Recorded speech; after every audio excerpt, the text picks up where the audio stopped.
Kalau dari saya, kita lihat dulu dari sisi siapa yang mengundang dan siapa mau datang ya.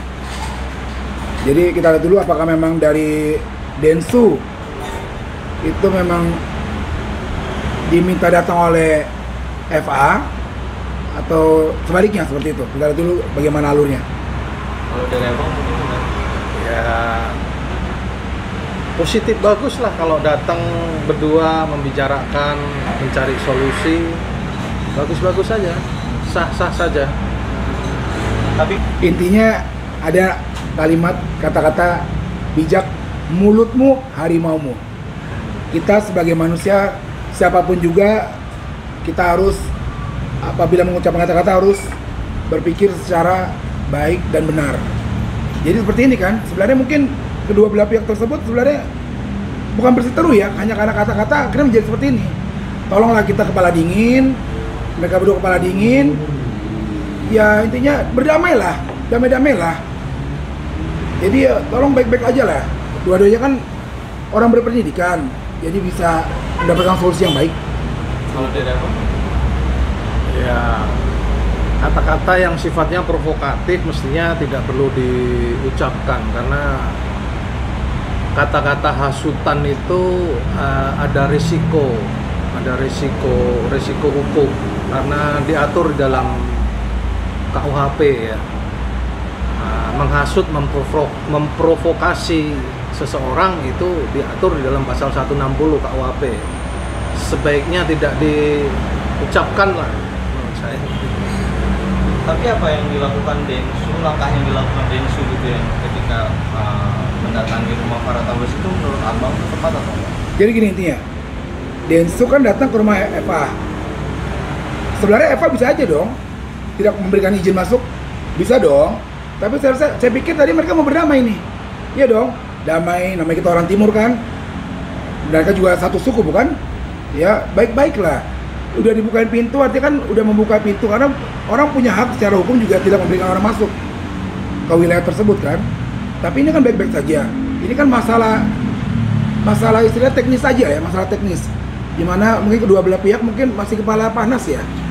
Jadi harusnya memang udah kepala dingin dulu, mereka berdua bertemu baru kepala dingin baru ngomong baik-baik. Selesai clear seperti itu.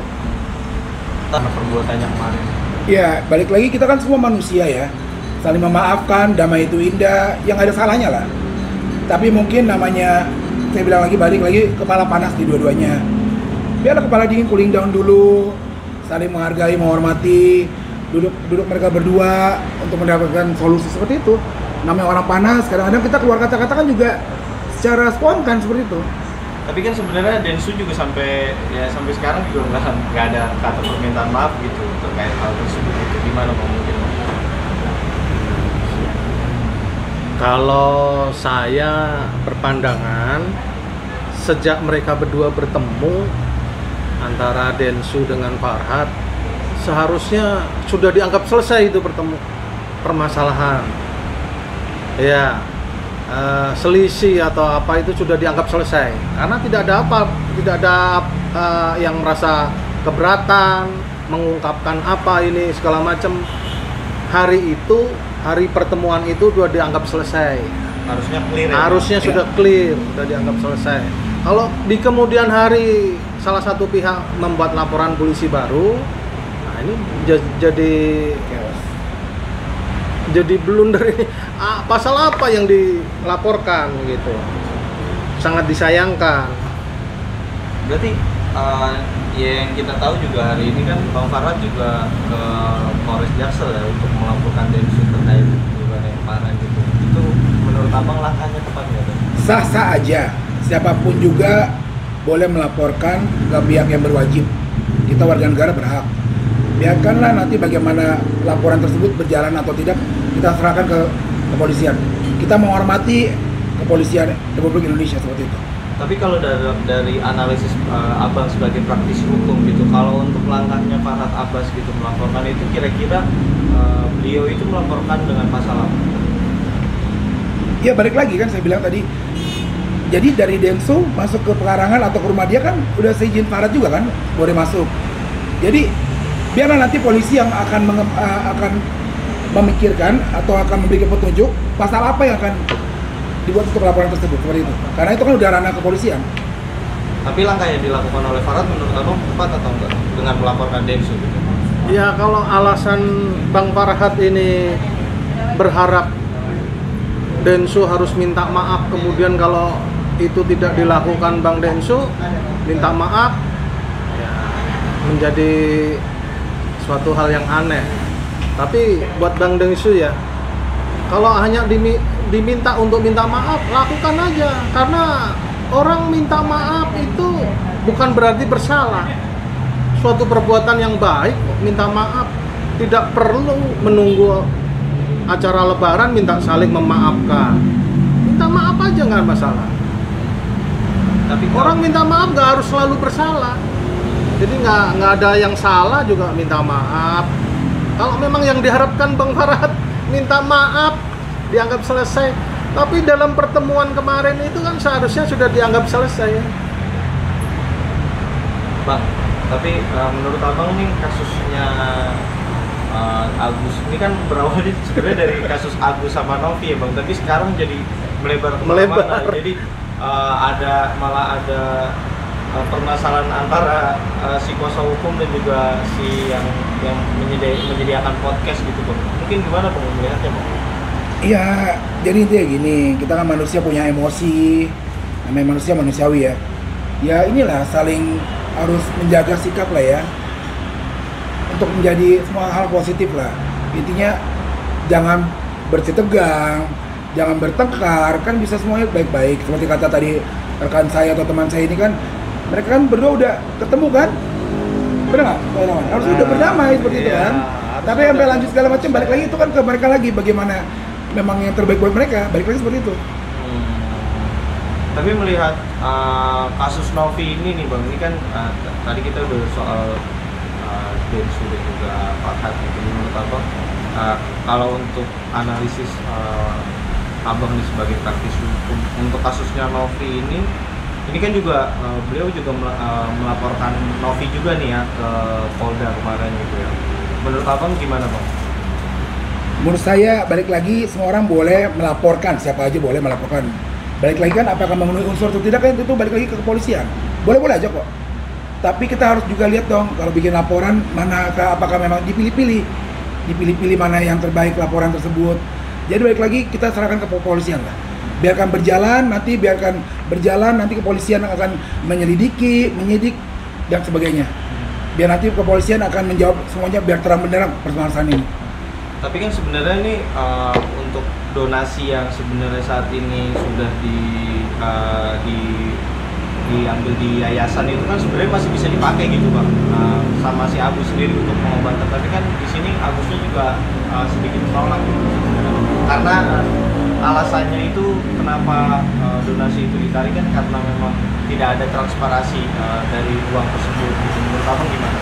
Ya mungkin dari pihak dari Pak Agusnya ya, mungkin dia orang awam, mungkin sebelumnya memang harus dikasih petunjuk lah, dikasih pengertian dulu seperti apa A, B, C, D, E. Mungkin dia juga namanya orang awam kurang mengerti, jadi harusnya memang diremukin lagi secara kemanusiaan. Biarlah hati nurani berbicara, seperti saya bilang kan semua manusia punya hati, biar semuanya ada titik temu seperti itu.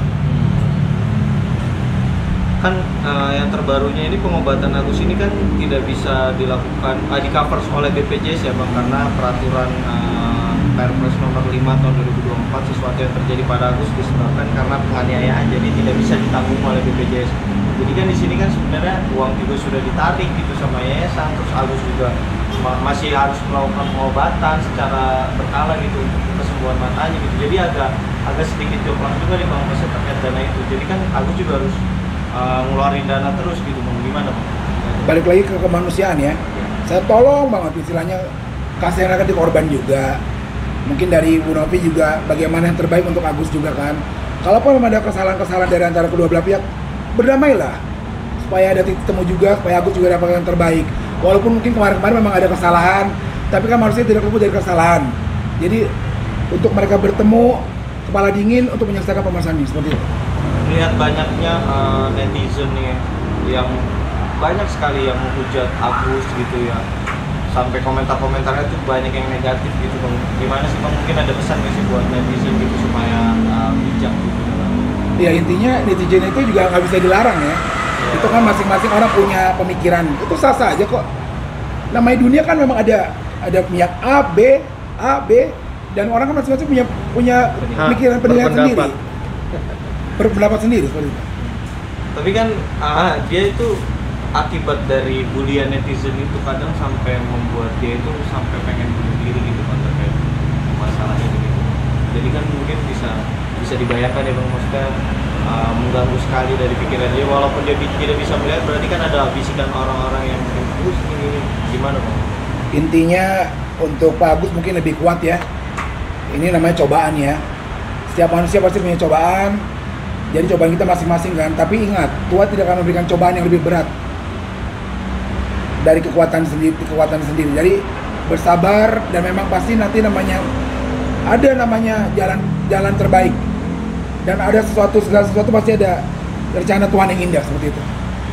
Bang, pengacaranya Agus nih Bang Krisnamurti juga meminta agar Novi itu mau meredakan egonya demi duduk bareng dengan Agus, karena pengobatan Agus itu kan balik lagi tadi tidak bisa di-cover oleh BPJS gitu. Makanya donasinya minta segera diselesaikan dengan cara duduk bersama gitu. Apakah itu menurut Abang itu menjadi solusi yang baik? Ya kebetulan saya juga tidak banyak siapa-siapa, tapi Bang Krisnamurti itu sahabat saya. Ya dia berbicara tentang kemanusiaan, saya rasa saya setuju juga ya. Intinya kan ini kemanusiaan kan, kita kesampingkan lah masalah hukum. Kemanusiaan di mana ada korban yang membutuhkan pertolongan. Jadi kita kesampingkan segala sesuatu, kita berpikiran dingin untuk mendapatkan solusi untuk bagaimana penanganan Agus ke depannya seperti itu. Langkah yang diambil oleh Bang Krisnamurti gitu, mungkin menurut Abang gimana Bang? Tepat atau enggak? Mengalir aja dulu, coba aja dulu ya. Saya tanggapi yang terkait BPJS itu ya, memang peraturan presiden kan tidak menjamin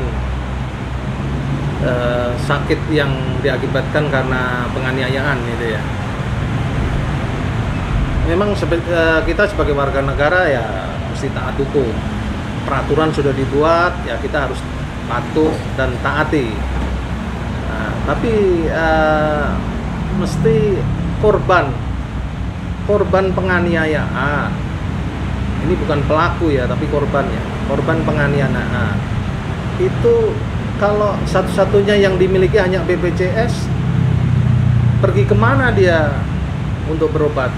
Kasihan juga, dia korban gitu.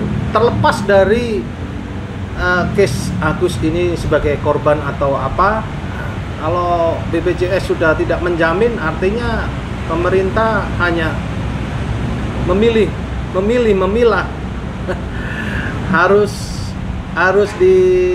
perlu diperhatikan. Harus ada revisi nggak sih? Harus ada ya tentu semua berharap ada revisi ya. Bagaimana korban begal, korban ini, banyak korban-korban yang tidak dijamin oleh BPJS. Lantas kalau dia hanya memiliki BPJS satu-satunya, dia harus pergi kemana kalau ditolak? Kasihan. Itu.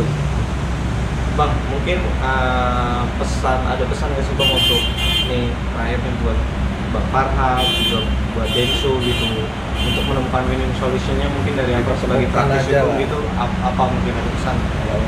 Ya intinya dari saya pribadi, bertemulah, dijembatani dan damai itu indah. Berjabat tangan, saling memaafkan. Memang susah memberikan permohonan maaf, susah, tapi bisa kok. Manusia itu ada sisi baik kok. Jadi intinya bermaaf-maafan, harus namanya membuka hati, kepala dingin, ketemu maaf-maafan, selesai. Buang-buang energi. Buang-buang energi. Iya. Memang diperlukan ya, kenal dua-duanya biar fasilitasi untuk dipertemukan selesai. Iya, tidak perlu adanya laporan-laporan tadi. Iyalah, kalau memang mau kita fasilitasin, nggak ada masalah. Kita semua kan orang-orang hukum, nggak ada masalah. Kalau pesannya untuk Novi dan juga Agus gitu Bang, terkait keseluruhan donasi, mungkin ada pesannya dari? Sama, satu kata, berdamai, itu aja kok. Damai itu indah, itu aja kok. Sama itu aja kok. Jangan pakai ego masing-masing. duduk bareng, duduk manis, kepala dingin, berdamai. Seperti itu. Oke, mantap. Makasih, Bang.